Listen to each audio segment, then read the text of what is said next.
Hello dear friends, आप सभी को मेरा प्यार भरा नमस्कार। मैं विनय वर्मा आप सभी का वाईफाई एग्जाम ग्रुप पे स्वागत करता हूं। तो दोस्तों आइए आज हम बात करने वाले हैं बड़ी खबर के बारे में। जी हाँ, बहुत बड़ी खबर है ये आपके लिए। और हम कह सकते हैं कि आरआरबी ग्रुप डी के लिए जो 2025 के लिए आवेदन कब से होंगे और ये वैकेंसी हमारे लिए बहुत बड़ी सिद्ध होती है। तो दोस्तों बात हम सभी पॉइंट पे करेंगे जो भी इससे रिलेटेड है। और ये ग्रुप डी जो फॉर्म है इसको लेकर बहुत ज़्यादा झमेले हैं। और मैं बता दूं आपको कि बहुत समय से इसके बारे में चर्चाएं हो रही हैं। हब हर जगह न्यूज़ है, ये वायरल हो रही हैं। तो दोस्तों आप इसमें सारी जानकारी पाएंगे, इस वीडियो को ध्यान से देखिएगा। आप देखिए, एक महत्वपूर्ण सूचना ये है, 23 जनवरी से आपके लिए जो आवेदन है आपके शुरू हो जाएंगे। जी हाँ, सरकारी रिजल्ट.com पे अभी तो इसके लिए कोई जानकारी नहीं है, बट ये हमारी जो है जानकारी किसके मुताबिक दे रहा हूँ मैं, ये जानकारी मैं न्यूज़पेपर के माध्यम से दे रहा हूँ। जो जानकारी सामने आई है और भी आप न्यूज़ देखेंगे तो आपको पता चलेगा कि हाँ, 23 जनवरी से हमारे जो है आवेदन शुरू हो जाएंगे। और यहाँ पर कौन कौन से कैंडिडेट हैं अप्लाई कर सकते हैं, किन के लिए ये वैकेंसी रहने वाली है। तो आपको बता दें कि 10th और आईटीआई को लेकर बहुत विवाद खड़ा हो रहा है। तो यहाँ पर जो देखा गया है, 10th और आईटीआई दोनों लागू होंगे, उनकी जो वैकेंसी होंगी वो सेपरेटली होंगी। जी हाँ, तो ये वाला पॉइंट आपको ज़रूरी याद रखना है। 23 जनवरी से फॉर्म शुरू होंगे तो आप पहले ही फॉर्म भर दीजिएगा, क्योंकि बाद में सर्वर डाउन होते हैं और फॉर्म नहीं भरता है। ठीक है, तो अब तैयार हो जाओ दोस्तों, तैयारी कर दो अपनी जोरों से शोरों से, क्योंकि इस बार जो पेपर है बहुत ही मुश्किल आएगा। क्योंकि कोरोना के समय में बच्चे कोचिंग नहीं पढ़ पाए थे, कहीं ऑफलाइन और कहीं ऑनलाइन क्लासेस हो रही थी, वो स्टार्टिंग हो रही थी, कोर्स भी नहीं एंड हुआ था। इसी वजह से आपने देखा होगा पेपर इजी था। जो पेपर हमारा 2018 का 19 में हुआ, यानी कि 18-19 में जो पेपर हुआ बहुत ही इजी था, आप लोग कर सकते थे अगर अटेम्प्ट किए होते तो। और कुछ लोग यहाँ पे हमारे जानने वाले सेलेक्ट भी हो गए, और आपने दिया होगा तो आपने देखा होगा पेपर। ठीक है, मैं तो नहीं दिया था भाई इस पेपर को। ठीक है, यहाँ पे बात कर रहा हूँ रेलवे ग्रुप डी भर्ती, ये हमारी जो है, इसके लिए आपको ध्यान से क्या करना है मेरे बच्चों, मेरे दोस्तों। यहाँ पे रेलवे मंत्रालय का जवाब क्या आया है आईटीआई को लेकर, इसी को लेकर बहुत विवाद छिड़े हैं। और आपने जानते होंगे आप सभी लोग कि ट्वीट बहुत ज़्यादा किया गया, तब जाके ये वैकेंसी बढ़ी है। पहले तो वैकेंसी कम ही थी और इसमें बहुत बड़ा विवाद खड़ा हो रहा था। तो वैकेंसी बढ़ जाने पर मुद्दा ये सामने आता है कि आईटीआई को क्या मान्यता देगा रेलवे मंत्रालय या नहीं। आपके दिमाग में चल रहा होगा, अगर आईटीआई वाले हैं तो उनको वरीयता दी जानी चाहिए। मेरे अकॉर्डिंग ये सही है, क्योंकि अगर आईटीआई वाले जाएंगे, बंदे अप्रेंटिस किए होते हैं, उनको सब चीज़ों को जानकारी नॉलेज होता है, वो कहीं ना कहीं प्रैक्टिकल कर चुके होते हैं। तो आईटीआई में वरीयता देने का फ़ायदा ये है कि हमारा रेलवे जो है सेफ हो जाएगा। ठीक है, सुरक्षित महसूस करेंगे वहाँ के लोग और हम लोग। ठीक है, तो आईटीआई को वरीयता मिलनी चाहिए मेरे अकॉर्डिंग।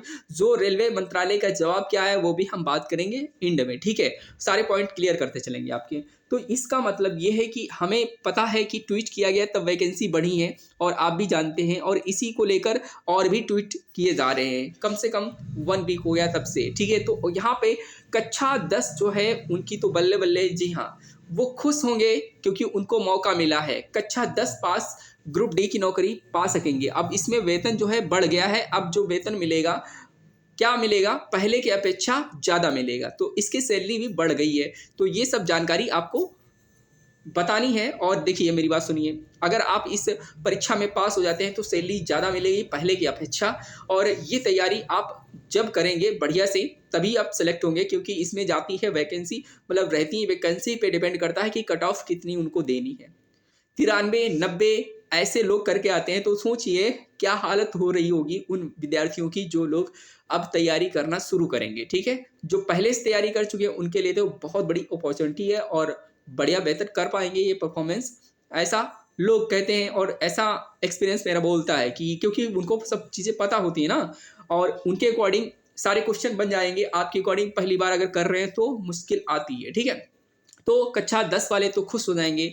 और बचे मेरे आईटीआई वाले दोस्त, उनके लिए क्या है, यहाँ पे हम खुश उनको भी करेंगे, क्योंकि यहाँ पे हमारे पास वो न्यूज़ है दिल दहलाने वाली। आप कह सकते हैं कि हाँ, उनको यहाँ पर वरीयता दी जानी चाहिए। ठीक है, तो बात करते हैं यहाँ पे, आईटीआई पहले तो लागू था, जब लागू था तो उसको हटाया क्यों? आप पहले जब लागू कर देते हैं तो कोई चीज़, तो उसको हटाते क्यों हैं? जैसे हमने यूपीट पॉलिसी का देखा, वो पेट के बिना कोई फॉर्म ही नहीं भरवा रहा है, तो ये दुखद घटना है या नहीं? बताइए, दुख भरी बात है या नहीं है? आपके सामने भी ऐसा पॉइंट आता होगा। तो यहाँ पे आईटीआई पहले लागू करते हैं, फिर हटा लेते हैं। ऐसा क्यों करते हैं, ये उनकी समझ है और हमारी समझ में तो नहीं आता है। ये सब क्यों क्यों करते हैं भाई? अब देखिए, टेक्निकल को ज़्यादा वरीयता देनी चाहिए, ये 100% सत्य बात है, क्योंकि वो लोग कहीं न कहीं टेक्निकल चीज़ें सीख चुके होते हैं। उनको ये चीज़ें पता है कि किस तरह से वर्कशॉप पे काम करना चाहिए और किस तरह से क्या होता है। टेक्निकल चीज़ें सारे टर्म, उनको टर्मिनोलॉजी पता होती हैं। अब 10th पास जाएगा तो 10th वाले लेवल पे ही रखेंगे ना उसको, और उसको आईटीआई वाली पोस्ट तो नहीं दे पाएंगे।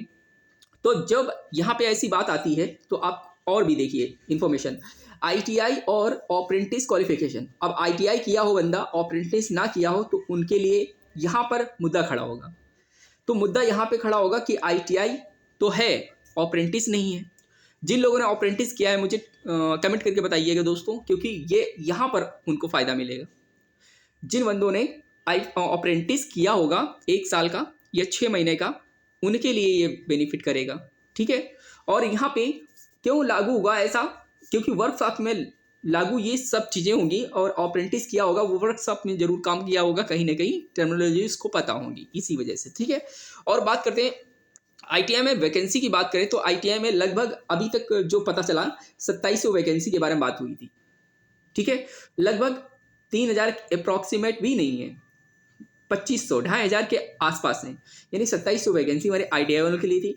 यहाँ पर मुद्दा ये खड़ा होता है कि 10th वालों की ज़्यादा क्यों वैकेंसी, ठीक है। 10th वालों के लिए ज़्यादा वैकेंसी।